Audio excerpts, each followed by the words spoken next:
Ya. CRC 89.1 Radio y Cadena Radial Costarricense no se hacen responsables por las opiniones emitidas en este programa.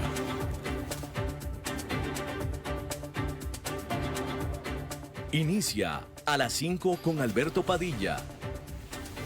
Un programa diseñado con el objetivo de llevarte diariamente un tema de actualidad, acompañado siempre de reconocidos editorialistas. De lunes a viernes a las 5 de la tarde por CRC 89.1 Radio. A las 5 con Alberto Padilla. ¿Qué tal? Saludos, bienvenidos a esta emisión de A las 5 con su servidor Alberto Padilla. Muchísimas gracias por estarnos acompañando. Gracias por estar ahí. Le mando cálidos saludos desde la señal de CRC 89.1 Radio en San José, Costa Rica, desde donde estamos transmitiendo hasta el punto, en el tiempo, en el espacio en el que usted nos está escuchando, porque estamos saliendo en diferentes vías simultáneamente, por ejemplo en Facebook Live, en la página de este programa, A las 5 con Alberto Padilla. Estamos disponibles en el canal de YouTube de este programa. Estamos en podcast en las principales plataformas, como Spotify, Apple Podcast, Google Podcast y otras 5 importantes más. Estamos disponibles en TikTok también. Aquí en Costa Rica, este programa que sale en vivo en este momento a las 5 de la tarde, se repite todos los días a las 10 de la noche aquí en CRC 89.1 Radio. En esta ocasión me acompaña, tratando de controlar los incontrolables, el señor Kenneth Apuy y la producción general de este programa, siempre poderosa, desde Colombia, a cargo del señor Mauricio Sandoval, quien, por cierto, se va a unir a nosotros a esta transmisión un poco más adelante, teniendo un reporte desde Colombia sobre una situación muy, muy apremiante que ha estado sucediendo en este país, donde se ha desatado un conflicto armado muy importante en las últimas 2 semanas. Vamos a hablar de eso un poco más adelante con nuestro propio Mauricio Sandoval. Bueno, voy a empezar quizá noticiosamente con la nota no más importante del día, quizá, pero que a lo largo de los próximos años será muy, muy trascendental. Y es esta noticia de que este día, a solo unos cuantos días, a solo una semana, menos de una semana, 4 días pues, de que Donald Trump tomara posesión de la presidencia de los Estados Unidos, y ya un congresista republicano, es decir, de su partido, presentó una iniciativa de ley para consideración del Congreso de los Estados Unidos para extender el periodo presidencial o otorgarle a Donald Trump la posibilidad de reelegirse una tercera vez. Actualmente la Constitución de los Estados Unidos dice que una persona solamente puede ser presidente 2 periodos de 4 años, consecutivos o no, solamente 2 periodos, y la Constitución es totalmente clara al respecto. Tan clara es que este congresista lo que está haciendo es metiendo una iniciativa de ley para ver si hay una enmienda constitucional que se permita un tercer periodo para, en este caso, Donald Trump y cualquier otro presidente subsiguiente, pero comenzando con Donald Trump. Así como está compuesto en este momento el Congreso de los Estados Unidos, en el cual efectivamente el Partido Republicano, que es el partido de Donald Trump, tiene mayoría, no tiene la mayoría absoluta que se necesita para hacer una enmienda constitucional. Entonces, a como se ven las cosas, es imposible que vaya a prosperar esta iniciativa de ley o cualquier otra para cambiar la Constitución. Simplemente no tiene el número de congresistas necesario, le falta muchísimo para tener el número. Pero el punto que yo quiero hacer aquí es que esta es tan solo la primera, no va a ser la última, esta es la primera y quizá la más tranquila, la más tenue señal de lo que sabemos que es Donald Trump. Porque Donald Trump, recuerde, y esto ya lo habíamos hablado, y esto no es materia de opinión, yo no estoy opinando, esta no es una opinión. Donald Trump ha demostrado con evidencias fehacientes que ahí están para el que las quiera ver, que no es un demócrata y él no cree en la democracia. ¿Ok? Y mire, para mí, bueno, ahí están las evidencias, digo, ahí están las evidencias. Lo que sí es opinión, porque esta sí es una opinión, para mí es una opinión, yo opino que la frase que dijo en los primeros 2 minutos de su discurso de toma de posesión el lunes 20 de enero, cuando dijo, yo estoy convencido que Dios me salvó de ese intento de asesinato porque quiere hacerme que yo sea el que haga a Estados Unidos grande de nuevo. Es decir, él se dijo elegido por Dios, ¿ok? Y esa es una muestra, para mí, esta es una opinión, esta es una muestra de que él efectivamente se siente elegido por Dios para hacer lo que está haciendo. Pero no porque Dios lo salvó del intento de asesinato que fue lo que él citó. No, él se siente elegido desde antes. Él se siente elegido desde antes. Por eso se quiso quedar en el poder, aunque perdió las elecciones hace 4 años. Y ya la opinión acabó desde antes, ¿eh? Porque él quiso quedarse en el poder, aunque perdió las elecciones hace 4 años. Eso ya no es opinión. ¿Ok? Entonces, esa frase que él dijo revela su naturaleza y subraya su naturaleza. Él no es demócrata. Será muy buena persona, será muy buen ejecutivo, será muy buen presidente, será muy bueno para el país, será muy bueno para lo que usted quiera, lo que usted quiera, lo que usted quiera ponerle de beneficios y de positivismos y de características y de virtudes a Donald Trump, adelante, póngaselas. Lo es, yo no lo voy a discutir con usted. A lo mejor es elegido por Dios también no lo voy a discutir, eso no lo voy a discutir. Pero no es un demócrata. Ser un demócrata es un asunto de elección personal, de valores, de creer. Es casi un dogma de fe. Es como el que es un sacerdote, un religioso, un casto. Por ejemplo, es un asunto de elección. Yo elijo, yo creo ser demócrata y creo en la democracia. Porque si no se cree en la democracia no existe. La democracia existe porque se cree y se tiene que ser convencido de la democracia, como lo hemos visto, ¿va? Porque al final, y este es otro tema, no voy a hablar mucho de esto, pero al final la democracia es una invención humana. Los humanos no somos demócratas. O sea, en nuestra vida diaria, lo único que vivimos de democracia es en nuestro sistema político en un país que es demócrata porque ese país quiere ser demócrata, porque en las demás instancias, en los humanos, no somos demócratas. En nuestra casa, cuando nacemos, en nuestras familias, no es una democracia. Ahí ordena el padre, no, nuestro padre, no es una democracia, o la madre, ¿sí? No es una democracia. Si usted trabaja de empleado en una empresa, no es una democracia. Si usted es dueño de una empresa, usted no es eso una democracia.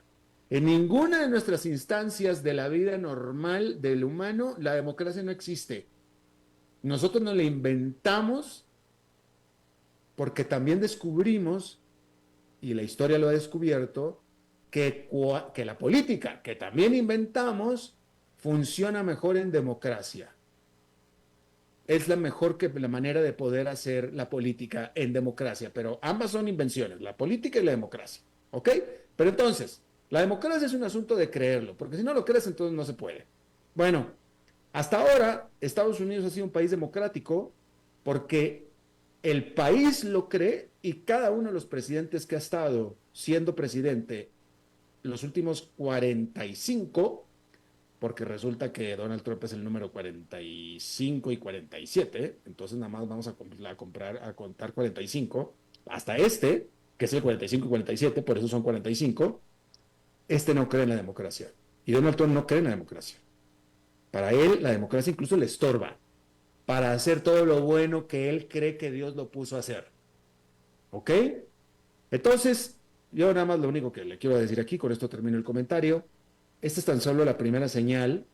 Donald Trump, dentro de 4 años, quién sabe si dentro de 2 en las elecciones de medio término, pero ciertamente dentro de 4, cuando ya llegue la hora de irse él, constitucionalmente hablando, porque la Constitución se lo va a ordenar, él va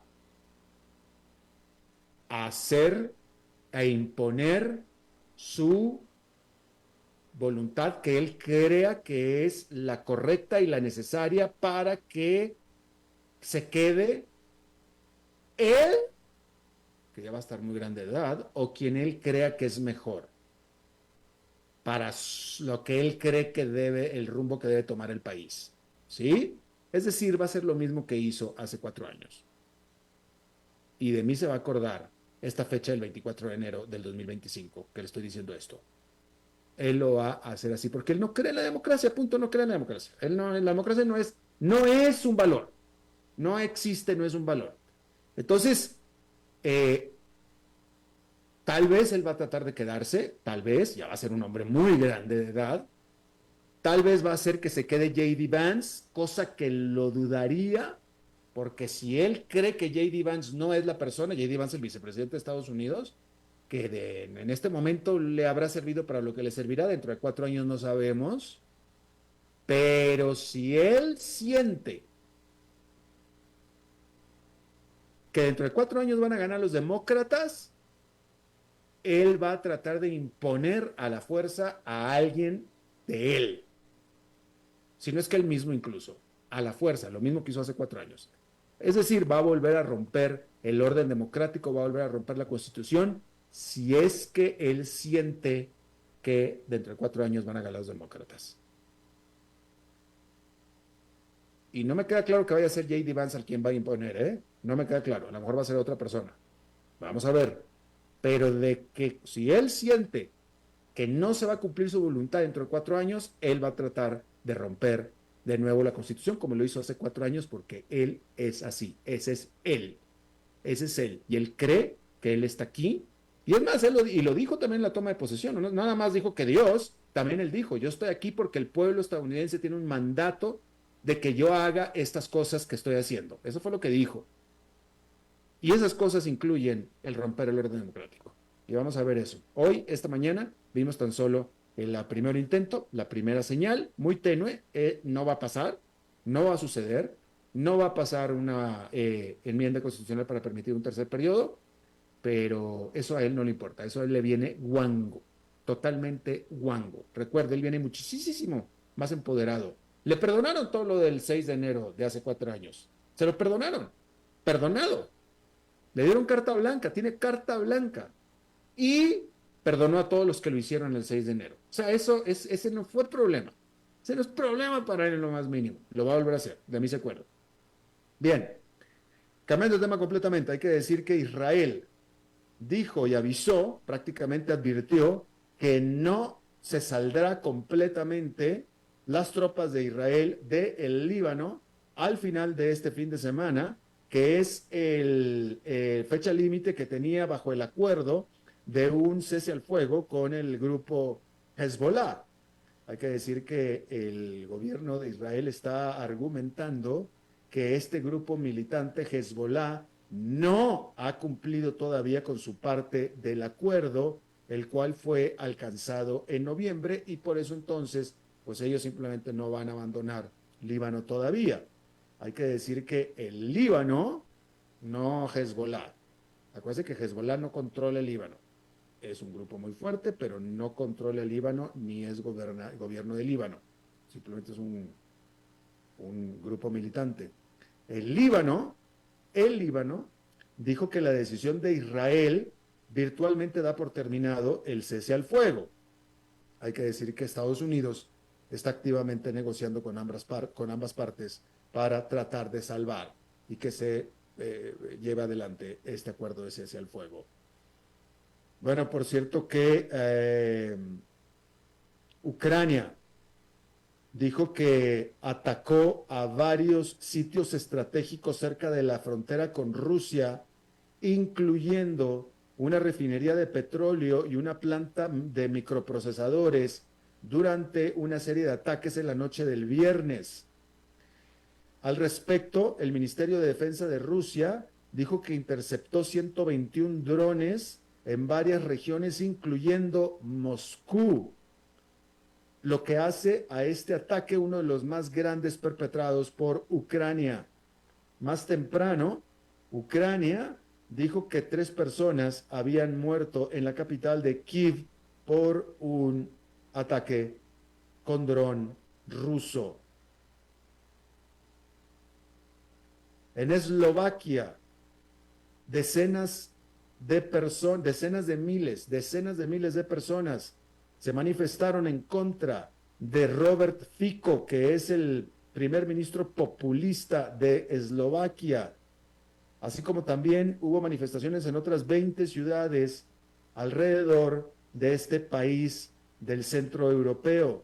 Estas manifestaciones, que solamente en Bratislava congregaron a 60,000 manifestantes, de acuerdo a estimados de los propios organizadores, llamaron a que renuncie el primer ministro Fico. Desde que tomó el poder la última vez en el 2023, este señor Fico ha movido y maniobrado para que Eslovaquia se aleje de la Unión Europea y se acerque a Rusia. Y esto los ciudadanos es lo que están protestando. Bien. Mencionarle que el secretario de Estado de los Estados Unidos, Marco Rubio, que es el canciller, según se informa, la empresa de medios de comunicación, discúlpeme, el medio de noticias Associated Press, AP, Associated Press, está informando que Marco Rubio emitió una orden para congelar virtualmente toda la asistencia extranjera que da Estados Unidos por parte del Departamento de Estado, incluyendo la ayuda a Ucrania. Este cable emitido por el Departamento de Estado presuntamente tiene las excepciones hacia la ayuda humanitaria y militar para Israel y para Egipto nada más. Fuera de eso, todo lo demás se corta. Este congelamiento de la ayuda del Departamento de Estado prohíbe a este nuevo gobierno de los Estados Unidos esta ayuda, pendiente de que Marco Rubio, el secretario de Estado, revise cada uno de los programas para certificar que son consistentes con la nueva política exterior del presidente Donald Trump, de acuerdo a lo que informa la Associated Press. Ahora, sospecho, y esto es una opinión mía, en lo personal, sospecho que esto es tan solo, a ver, según la información, esto solamente es la ayuda del Departamento de Estado. Sospecho que Estados Unidos ayuda mucho más allá que solamente a través del Departamento de Estado. Eso es lo que yo sospecho. Por lo tanto, esto no es una prohibición de todo, no sería una prohibición de toda la ayuda que hace Estados Unidos a todo el mundo, que solamente la que canaliza a través del Departamento de Estado. Yo sospecho que canaliza más ayuda por medio de otras dependencias. No se lo aseguro, estoy sospechando. En todo caso, es una nota muy importante esta, bastante importante. Así es que ahí lo tiene usted. Por cierto, el presidente Donald Trump, mientras estaba de visita en el estado de Carolina del Norte, devastado por inundaciones que se dieron en el verano, dijo que firmaría una orden ejecutiva o un decreto para reformar o tal vez incluso derogar o eliminar la Agencia de Administración Federal de los Estados Unidos, el famoso FEMA, a través del cual el gobierno federal envía ayuda a los estados de la Unión Americana durante emergencias. En septiembre, el huracán Helene causó severas inundaciones y muchísimos daños a este estado de Carolina del Norte. Cuando estaba de campaña y sucedió esta catástrofe terrible en Carolina del Norte, Donald Trump de manera falsa, aseguró, cuando estaba en campaña, que FEMA había desviado fondos dirigidos a la ayuda a los desastres para otorgarle hogar a inmigrantes ilegales. Y esto es falso, y siempre lo fue. O nunca entregó las pruebas, digamos. Y ahora está diciendo que probablemente, que va a reformar, que probablemente incluso elimine este departamento de FEMA.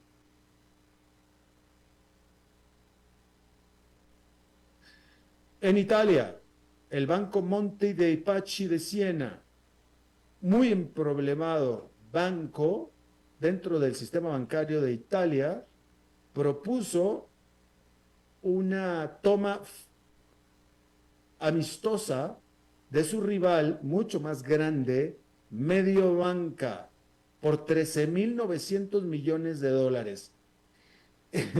Esto es en italiano, por supuesto, pero en español no funcionaría. Usted no quiere tener su dinero en un banco que se llame Mediobanca, ¿verdad? Pero lo que pasa es que esto es italiano. Pero en español este nombre de Mediobanca no funciona, pero en Italia se llama Mediobanca. De todos modos, debe ser un banco grandísimo para que el Monte dei Paschi di Siena esté ofertando prácticamente 14.000 millones de dólares por él. Hay que decir que el gobierno de Italia ha estado tratando de consolidar su sector financiero. El plan que tenía el gobierno para unir al Monte dei Paschi di Siena con el banco BPM fue derrotado luego de que el banco más grande de Italia, que es el Unicredit, lanzó una oferta agresiva para quedarse con este banco BPM en noviembre, de tal manera que ahora el Monte dei Paschi di Siena está buscando otro objetivo para fusionarse. Por eso él habla de una compra amistosa y no una compra agresiva como la que hizo Unicredit. Así es que ahí lo tiene usted. Y bueno, la noticia en la capital de los Estados Unidos, en Washington, no nada más es algo que tenga que ver con Donald Trump, por supuesto, sino que también tiene que ver con la gran noticia de que los dos nuevos osos pandas que llegaron para vivir a este zoológico de Washington ya por fin salieron a la luz, salieron en público, fueron presentados en sociedad. Resulta que en China regaló a el zoológico de Washington DC y envió dos osos pandas por primera vez en 24 años. Desde entonces permanecieron en un periodo de cuarentena y finalmente este viernes hicieron su debut público a toda una gran audiencia en el Zoológico Nacional de Washington, D.C. Hay que decir que esta diplomacia de panda o de pandas o diplomacia con pandas por parte de China, en la cual este país ofrece y regala, dona osos pandas a diferentes países, se ha practicado desde, según se tiene documentado, desde el siglo VII. Desde el siglo VII. Y desde entonces se ha utilizado por parte de China para enfatizar los lazos políticos entre los países. Y bueno, quiero pensar que donde hay pandas es porque China los ha regalado. Ciertamente aquí están estos pandas del zoológico de Washington. La Ciudad de México, el zoológico de la Ciudad de México tenía un gran programa de pandas regalados por China también. Luego estos pandas empezaron a tener panditas y si mal no recuerdo, México empezó a regalar pandas también. los nombres en este momento ya no me acuerdo cómo se llamaban los pandas de México. Me acuerdo que el primer panda que tuvieron le pusieron Towi y que Yuri le compuso una canción a Towi, Towi Panda, pero luego estos pandas querendones tuvieron más panditas y después México empezó a regalar pandas también. O ya no sabía qué hacer con tantos pandas, con esta parejita de pandas que andaban muy pandémicos, vamos a decirlo así, literalmente. Pero bueno, ahí lo tiene usted ya. Los pandas de Washington ya se presentaron en sociedad para beneplácito de los habitantes de la capital de los Estados Unidos. Hay que decir que, a ver, había una nota sobre, pero no, ya no está más. Bueno, entonces vamos a hablar acerca de la economía de la Unión Europea, que está batallando, está batallando. Hay que decir que definitivamente,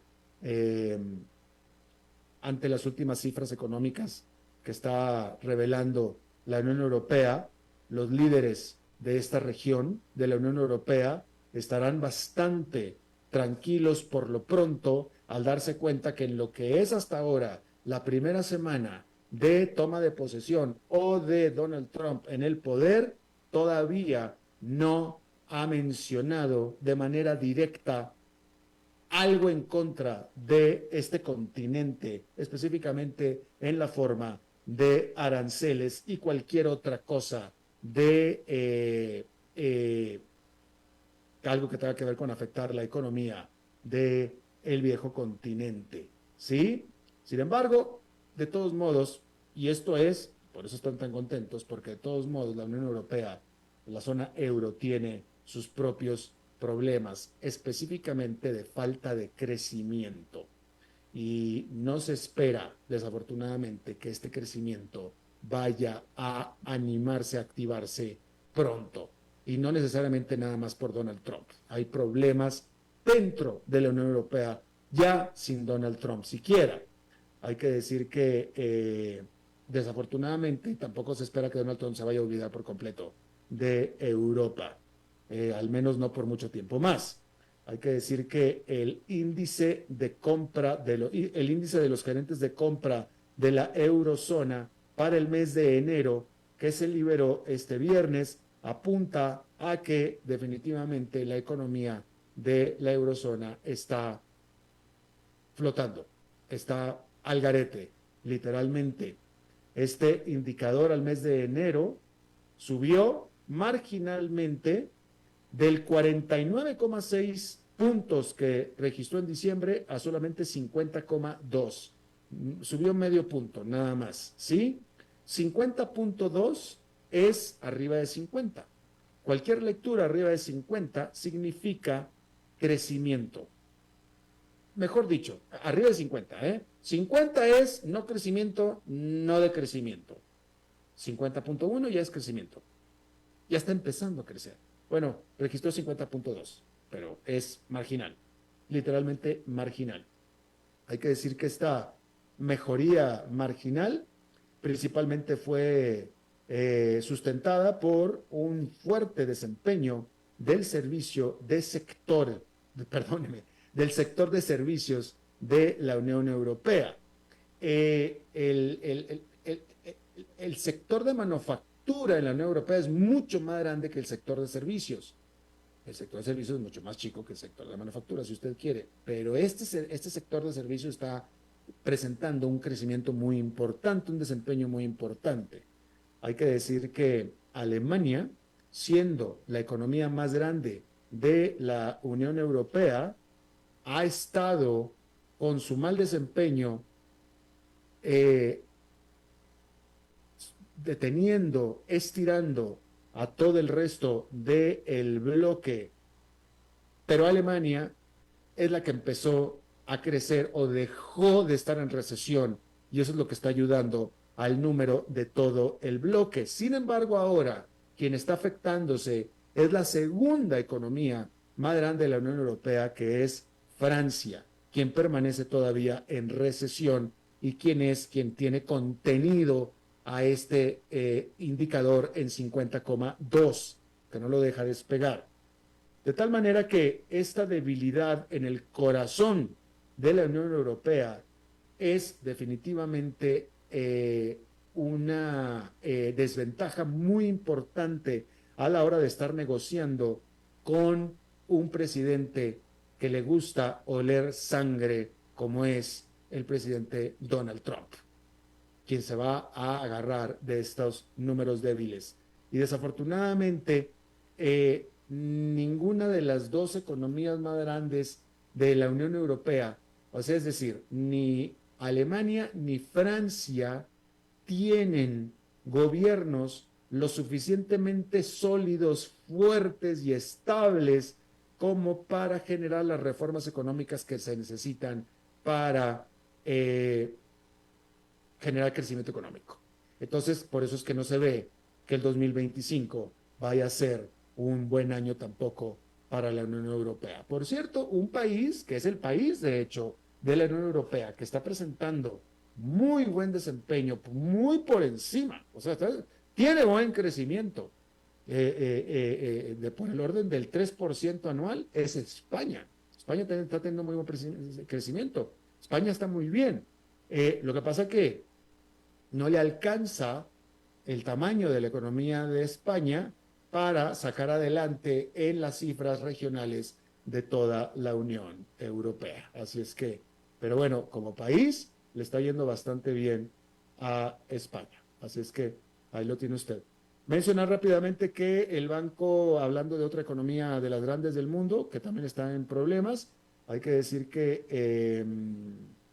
el Banco de Japón, este viernes, después de concluir su reunión de política monetaria de 2 días, decidió subir su tasa de referencia de 0,25 a alrededor, dijo, de medio punto porcentual, después de que en diciembre las haya mantenido estables y que las subiera en julio. En julio las subió, en diciembre las mantuvo estables, ahora el viernes otra vez las volvió a subir alrededor de medio punto porcentual.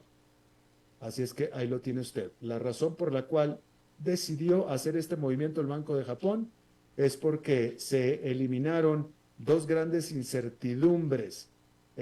La primera es que los mercados se mantuvieron bastante calmados desde que Donald Trump se hizo presidente de los Estados Unidos, como siempre, ¿sí? Y también se salvó o no ha dicho nada de imponer aranceles de manera inmediata a Japón.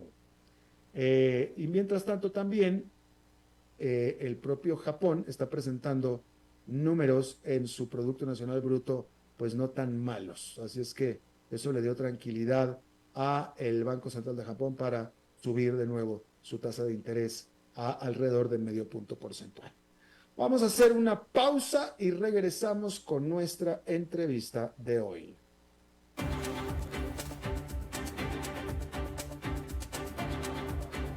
A las 5 con Alberto Padilla, por CRC 89.1 Radio.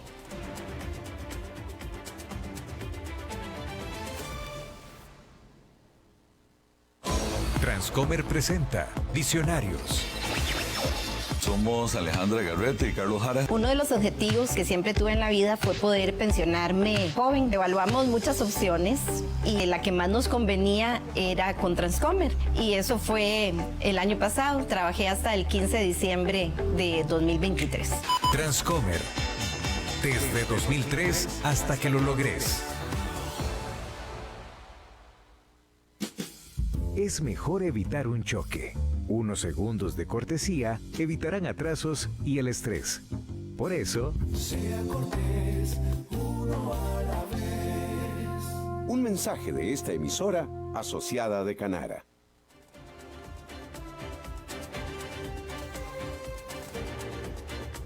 Seguimos escuchando a las 5 con Alberto Padilla. Bien, en Colombia, en las últimas 2 semanas se ha desatado un conflicto armado en una región de Colombia que literalmente es todo un conflicto armado donde se han reportado decenas de muertos. Ayer le estábamos hablando acerca de esta confusa situación que sucedió en la frontera entre Venezuela y Brasil. Ya aparentemente hay relación en ambos hechos. Así es que es hora de que integremos a nuestro productor general, al periodista Mauricio Sandoval, desde Colombia, a que nos diga qué es lo que está pasando. Mauricio, ¿cómo estás? Hola Alberto, un saludo para ti y para toda la audiencia. Igualmente, cuéntanos desde el principio, ¿cómo empezó y qué es lo que está pasando en este momento? Bueno Alberto, realmente y la conclusión de lo que está pasando en este momento es el fracaso de la política de seguridad de Gustavo Petro en sus 2 años de gobierno. Su bandera de campaña había sido la paz total. ¿Qué significaba la paz total? Juan Manuel Santos logró la firma de la paz con las FARC, que era el grupo terrorista más grande de Colombia. Sin embargo, pues obviamente se tenían muchos frentes y columnas, varios desertaron durante el proceso, otros se rearmaron, pero digamos pues su enfoque de proyecto de gobierno era la firma de la paz, que finalmente la logró, independiente de los insabores que haya podido tener ese proceso y que a la gente le haya gustado o no. Entonces Gustavo Petro dijo, yo voy a tener la paz total, es decir, con todos los otros grupos al margen de la ley en Colombia, como su propósito. Incluso se atrevió a decir, y ya lo hemos dicho en este programa, que a los 3 meses de posesionarse como presidente de Colombia iba a acabar con el ELN, que es el Ejército de Liberación Nacional, la segunda guerrilla más grande del país, y ya han pasado 2 años y el ELN, por el contrario, sigue fortalecido, porque obviamente su política de paz total, como la bautizó, pues es realmente un fracaso, y por todas las prebendas que le da a los criminales en Colombia, los nombra gestores de paz, los saca de la cárcel, les paga en pesos colombianos 1 millón de pesos mensuales a los criminales, frena extradiciones, les hizo un cese el fuego bilateral al inicio cuando se sentó a dialogar con ellos, lo que quería decir que el ejército y las fuerzas militares de Colombia estaban con las manos atadas y no podían, pues por supuesto, afilar toda su artillería contra estos grupos, lo que hicieron que se rearmaran y que se fortalecieran, y eso es lo que está pasando. Y ahora, este conflicto es entre 2 grupos armados, no es en contra del ejército o con el ejército, ¿cierto? Exactamente. Es en la zona del Catatumbo, en la parte nororiental de Colombia, muy cerca de la frontera con Venezuela, y pues esa zona siempre ha sido predominantemente del ELN, del Ejército de Liberación Nacional. Sin embargo, pues había una que otra fracción de la guerrilla de las FARC, y obviamente también pues hay que mirar los antecedentes. La implementación del proceso de paz, pues hay que reconocerlo también, no tuvo una implementación adecuada, lo que hizo que el Estado no llegara a esas zonas que inmediatamente las FARC dejó después de firmar la paz, y pues otras organizaciones, tanto el ELN como bandas criminales y las disidencias de las FARC, que son los que no firmaron la paz, pues cogieron esos espacios, y el Estado pues no llegó de inmediato allí a recuperar esas zonas, lo que falencia pues muy grande durante la implementación del proceso de paz. Entonces, allí en esa zona, pues el narcotráfico y los cultivos de cocaína pues están disparados, y la minería ilegal, que son esos 2 combustibles actualmente que financian a la violencia en Colombia, la droga y la minería ilegal, y en esa zona pues del país allí hay cultivos importantes, y estos 2 grupos, tanto el ELN como las disidencias de las FARC, pues están peleando el control territorial de esa zona, ocasionando miles de desplazados y lo que se está viviendo hoy.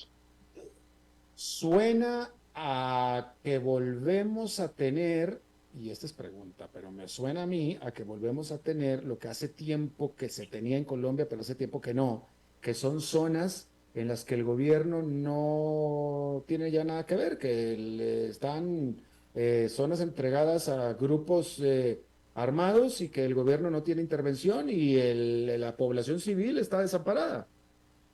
El gobierno puede tener toda la intervención posible, pero el jefe de Estado en este momento, Gustavo Petro, no le interesa tener ese poder y dominar esas zonas. ¿Por qué en sitios puntuales cuando él ha autorizado? Pues sí. ¿Qué pasa? Él amarra a las fuerzas militares de Colombia porque firmó unas negociaciones con estos grupos criminales donde decían que había un cese bilateral ¿Qué quiere decir? Que ni la guerrilla atacaba ni el ejército atacaba, pero la guerrilla seguía cometiendo actos delictivos y terroristas, mientras que el ejército maniatado no hacía nada.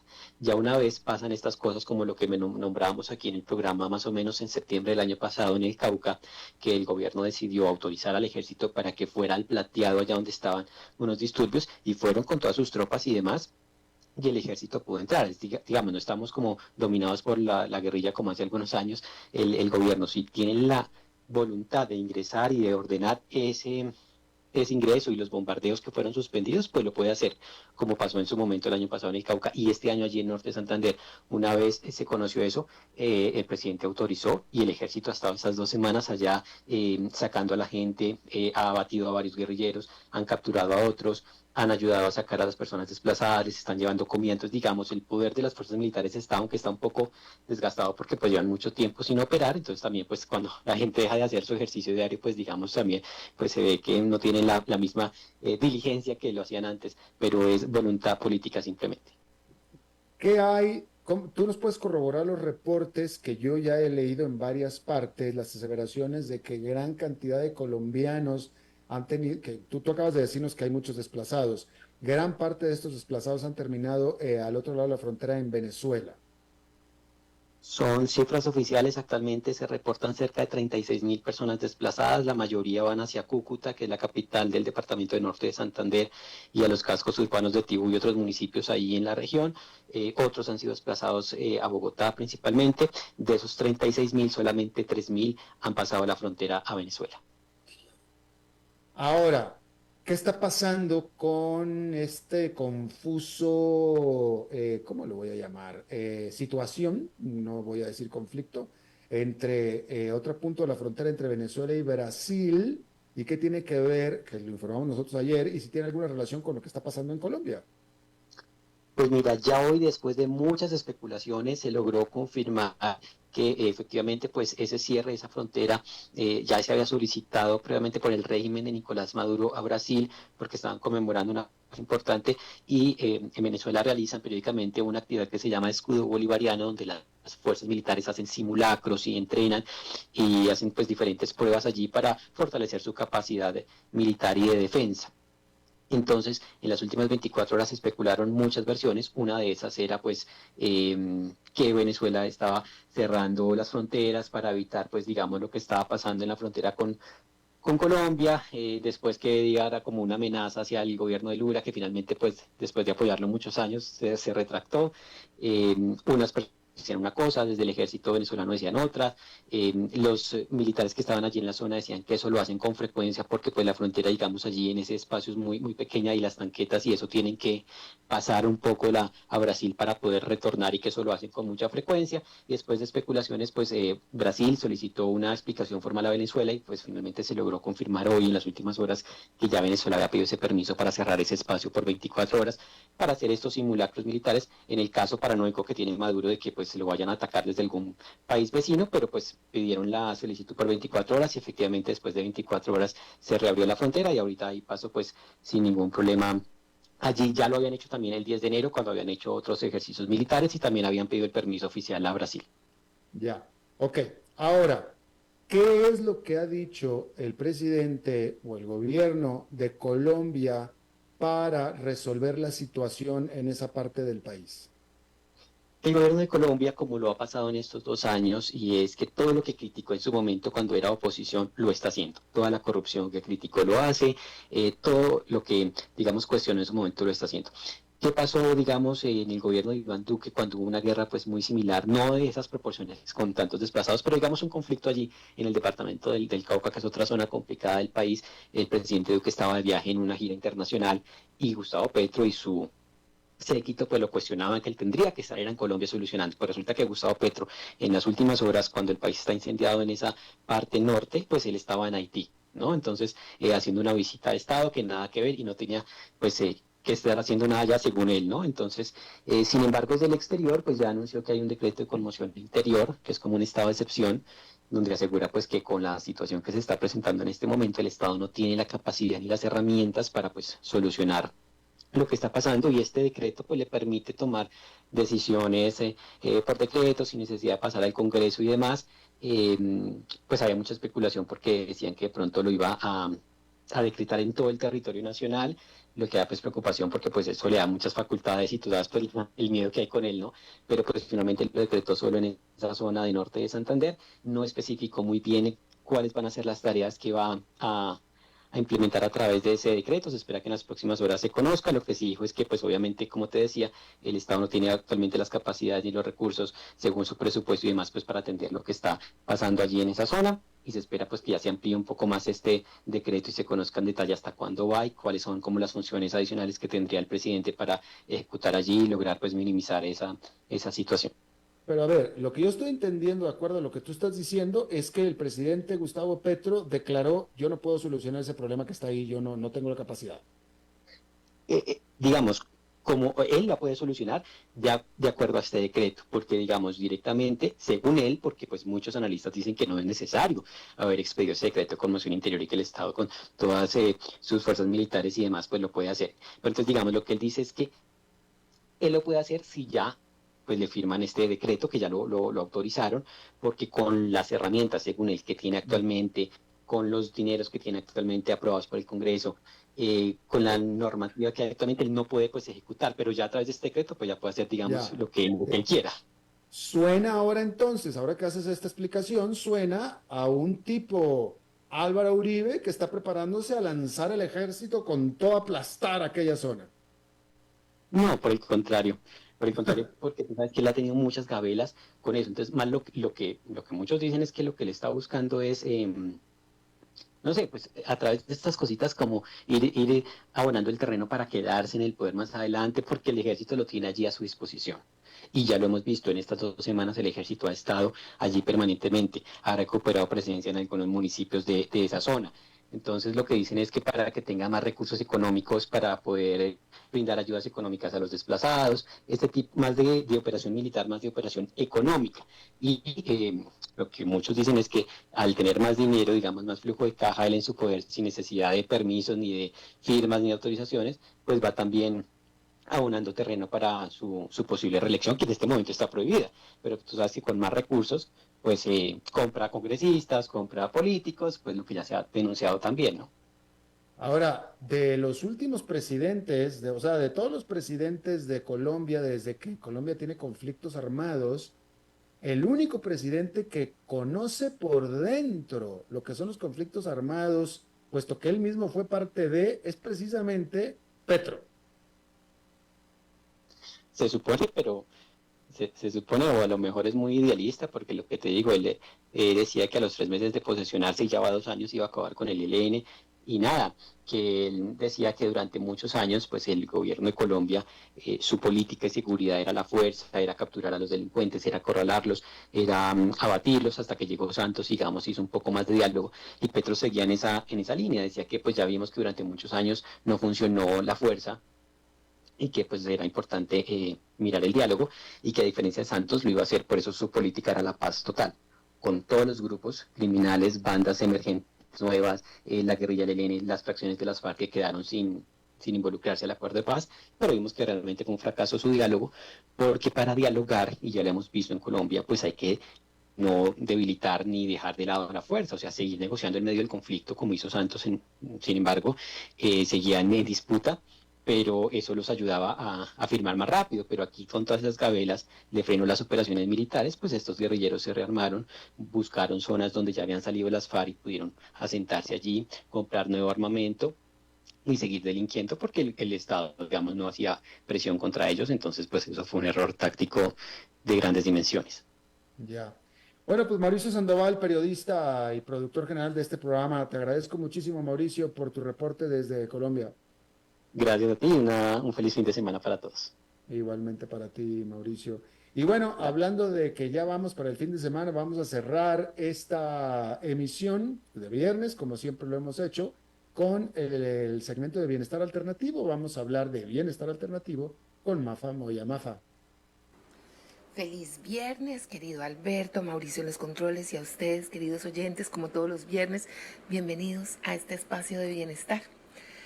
Antes de empezar este fin de semana y descansar de esta semana que posiblemente ha estado llena de desafíos y de retos, notemos alrededor cuántas personas están pasando por momentos difíciles, cuántas personas viven estresadas, agobiadas, dándole poder y fuerza al no tengo, no puedo, todo me sale mal. Y por eso se me ocurrió que sería muy bueno que a esas personas que hemos notado así, las invitemos a tener un momento para practicar estar presente. Esta práctica de estar presente en el momento del aquí y del ahora ha demostrado que reduce el estrés y mejora la claridad mental. Puede comenzar con solo unos minutos al día, enfocándose en la respiración y observando los pensamientos sin juzgarlos. Visualizar creativamente cosas que nos ayuden a imaginar ya realizando nuestras metas puede ser también otra herramienta poderosa para la codificación de altas vibraciones, no dándole poder a aquello que nos drena o nos cansa o nos agobia. A veces visualizar sintiendo que ya cumplimos esa meta nos ayuda a sugerir crear imágenes vividas en la mente, en las emociones corporales, como pensar que lo estamos sintiendo, oliendo, viendo, saboreando. Es asociar nuestra parte física con las metas que deseamos alcanzar y visualizando el cumplimiento de esos objetivos. También podemos empezar a trabajar con afirmaciones positivas, repetir aquellas cosas que generalmente hacemos de forma contraria. Empezamos, uy, qué día tan feo. No, pues por el contrario, hoy es un día extraordinario, hoy algo maravilloso me va a suceder, hoy todo viene a mí con facilidad. Decirnos palabras que resuenen en afirmaciones positivas reprograma nuestra mente, y es importante que estas afirmaciones sean específicas en tiempo presente, como soy capaz y merezco el éxito. Hacerlo nos ayuda a ir reprogramando día a día con plena atención y conciencia de lo que estamos hablando. El pensamiento y las palabras tienen poder en nuestra vida. También practicar la gratitud. Lo digo muchas veces en estos espacios, que la gratitud lleva a diario ese reconocimiento a que tenemos cosas extraordinarias y que nos invita a la reflexión para agradecer aquellas que a veces percibimos como cotidianas y no las agradecemos. El aire, el techo, la comida, los abrazos, la gente que tenemos alrededor, la damos por sentada, y a veces es importante aumentar el bienestar emocional reconociendo que somos afortunados y que la gratitud nos ayuda a traer más de esa energía vibracional de abundancia y de prosperidad. También me gustaría que este fin de semana tuvieran conexión con la naturaleza. Pasar tiempo al aire libre, conectar con la naturaleza puede ser revitalizante. Esto no solo mejora nuestro estado de ánimo, sino que también nos ayuda a sentirnos más conectados con el mundo que nos rodea y aprender de los elementos. El aire es para repartir semillas, para respirar y sentirnos vivos. El sol nos da energía, la alegría de accionar, de saber que podemos movilizarnos y cambiar nuestra realidad con aquellas cosas que no nos gustan. El agua nos nutre, nos hidrata y además nos permite limpiar aquello que está siendo denso, pesado, para no repetir los patrones que nos victimizan o nos minimizan. Y la tierra es como el espacio fértil para crear ideas, proyectos, nuevas relaciones, nuevos vínculos, o mejorar y ser co-creadores de nuestra vida, reconociendo el poder que tenemos cuando estamos en momento presente. La técnica de la respiración también nos ayuda a estar consciente con el diafragma. Una respiración que a mí me funciona mucho es 4-7-8. Inhalo en 4, retengo en 7 y exhalo lentamente en 8. Puede ayudar a calmar la mente y reducir la ansiedad. Estas técnicas son simples, efectivas para centrarnos y reequilibrar nuestra energía. Los invito a que la practiquen, inclusive si es en familia, mejor. Que este fin de semana sea un espacio de bienestar y de plena atención para que sean ustedes los que elijan la más alta vibración. Feliz fin de semana, un abrazo para todos, hasta el próximo viernes. Gracias, Mafa Moya, por tu segmento, y hasta el próximo viernes para ti también. Sigan a Mafa Moya en sus redes, @Mafa Moya, Mafa como María Fernanda, Mafa, y Moya con Y, Mafa Moya. Bien, eso es todo lo que tenemos por esta emisión de A las 5 con su servidor Alberto Padilla. Muchísimas gracias por habernos acompañado. Espero que termine su día en buena nota, en buen tono, que tengan muy buen fin de semana y nosotros nos encontramos en la próxima. Que la pasen muy bien.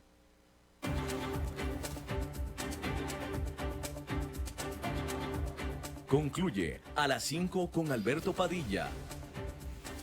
Un programa diseñado con el objetivo de llevarte diariamente un tema de actualidad, acompañado siempre de reconocidos editorialistas, de lunes a viernes a las 5 de la tarde por CRC 89.1 Radio. A las 5 con Alberto Padilla.